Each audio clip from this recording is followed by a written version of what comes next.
Hello everyone, welcome to APS pharmacy. दोस्तों, नए साल की शुरुआत हुआ है डीएसएसएसबी फार्मासिस्ट की वैकेंसी के साथ। दोस्तों, आज के इस वीडियो में हम बात करेंगे न्यू डीएसएसएसबी फार्मासिस्ट के नोटिफिकेशन के बारे में। इसमें बहुत कुछ बातें हैं आपको शेयर करने के लिए, खास करके इसके एज लिमिट और एलिजिबिलिटी को लेकर कुछ बहुत ही बुरी अपडेट भी है। तो दोस्तों, प्लीज वीडियो पे अंत तक बने रहें। वीडियो में हम डीएसएसएसबी फार्मासिस्ट के बारे में डिटेल्ड और इन डेप्थ बात करेंगे कि डीएसएसएसबी फार्मासिस्ट बनते कैसे हैं, इनके जॉब रोल, सबसे important eligibility, exam pattern, syllabus, age limit क्या होता है और सैलरी के बारे में भी बात करेंगे।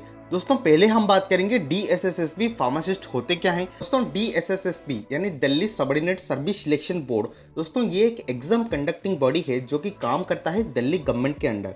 इसमें फार्मासिस्ट का जो पोस्ट है वो health and family welfare department के अंडर काम करता है। दोस्तों, जैसे कि आपको पता है, दिल्ली एक नेशनल टेरिटरी है। इसमें जितने भी गवर्नमेंट के हॉस्पिटल से डीएसएसएसबी वहां पर फार्मासिस्ट को अपॉइंट करता है। तो हॉस्पिटल पे मरीजों को सही दवाई देना, हॉस्पिटल को आती हुई सभी प्रकार की दवाओं की संरक्षण करना, उनका रजिस्टर मेंटेन करना, time to time expiry medicine को आउटसोर्स करना, पेशेंट के बारे में डॉक्टर को टाइम टू टाइम अपडेट देना, ये सभी एक डीएसएसबी फार्मासिस्ट के मेन जॉब रोल है। डीएसएसएसबी फार्मासिस्ट के जॉब रोल के बारे में बात करें तो इस बार जो 318 नंबर की वैकेंसी आई है, कौन कौन से कैटेगरी को कितने कितने पोस्ट अवेलेबल हैं, इसके बारे में थोड़ी नजर डालें तो दोस्तों, जनरल वालों के लिए 96 पोस्ट, ओबीसी वालों के लिए 96 पोस्ट, एससी के लिए 21, एसटी के लिए 40, ईडब्ल्यूएस के लिए 65 और ऐसे ही टोटल 318 की वैकेंसी है। अब नेक्स्ट हम इसके एलिजिबिलिटी और एजुकेशनल क्वालिफिकेशन के बारे में बात करें। जैसे कि आप यहाँ पर देख सकते हैं, यहाँ पर क्लियरली मेंशन है बैचलर इन फार्मेसी यानी B pharm from a recognised institute और इक्विवेलेंट। यहाँ पर इक्विवेलेंट किस चीज को दर्शाता है वो किसी को नहीं पता।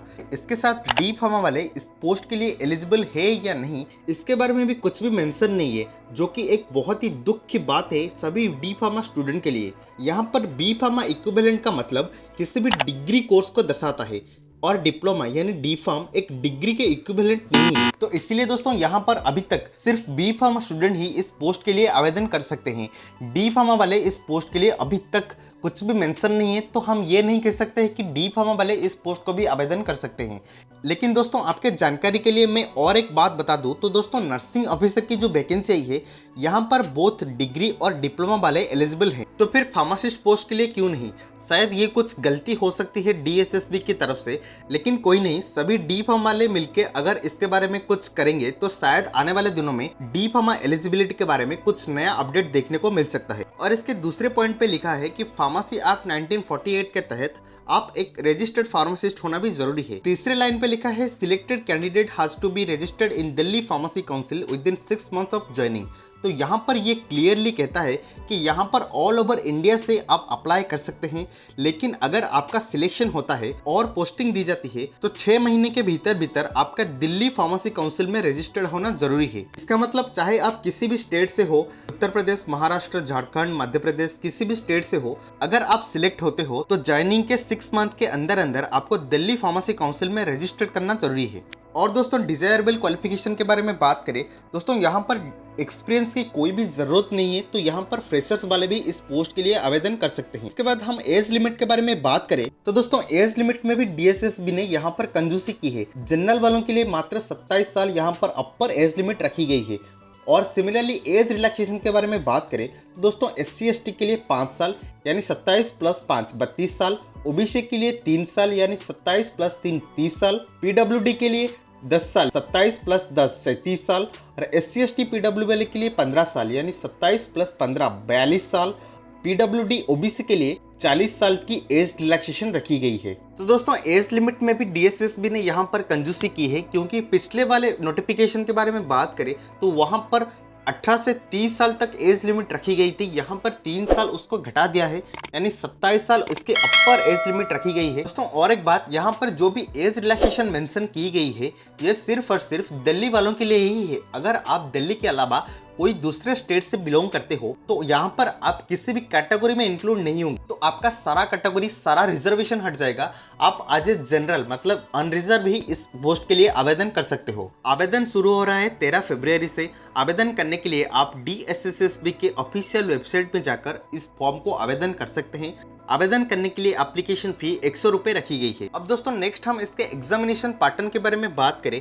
दोस्तों एग्जाम टोटल 2 घंटे का होने वाला है, जिसमें टोटल 200 क्वेश्चंस 200 MCQ लेवल के क्वेश्चंस पूछे जाएंगे, जहां पर टेक्निकल पार्ट यानी फार्मेसी रिलेटेड से 100 क्वेश्चंस और नॉन टेक्निकल पार्ट यानी general awareness, general intelligence, reasoning ability, arithmetical ability, test of Hindi language comprehension and test of English language comprehension 20 mark each, यानी इसमें से भी 100 क्वेश्चंस आपके पूछे जाएंगे। यानी फार्मेसी सब्जेक्ट से 100 क्वेश्चंस और नॉन टेक्निकल पार्ट से यानी जीके, रीजनिंग, मैथ, इंग्लिश और इसमें से 100 क्वेश्चंस 200 मार्क की एग्जाम होने वाला है।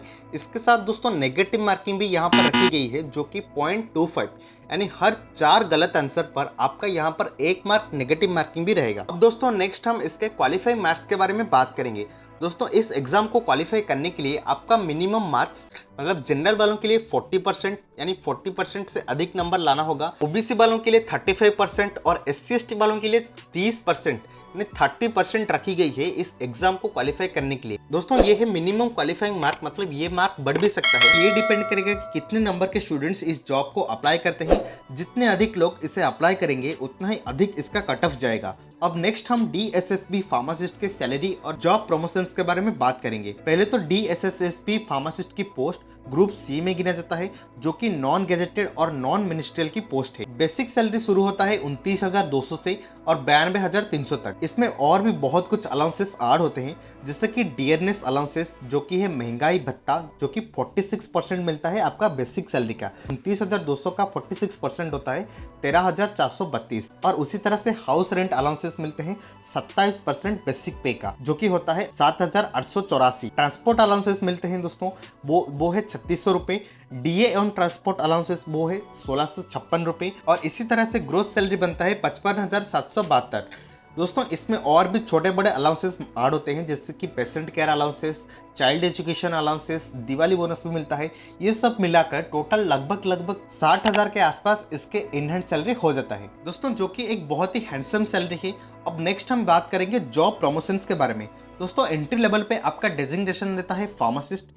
इस पोस्ट पे 2 साल काम करने के बाद आपका प्रमोशन होता है और फार्मासिस्ट से आप बनते हो senior pharmacist. Again senior pharmacist post पे 5 साल काम करने के बाद आपको डेजिग्नेशन मिलता है फार्मेसी ऑफिसर। सिमिलरली दोस्तों फार्मेसी ऑफिसर पोस्ट पे काम करने के बाद आपको हाईएस्ट डेजिग्नेशन दी जाती है, वो है चीफ फार्मेसी ऑफिसर। बाकी दोस्तों एप्लीकेशन फॉर्म शुरू हो रहा है 13 फरवरी से, जिसका क्लोजिंग डेट है 13 मार्च तक।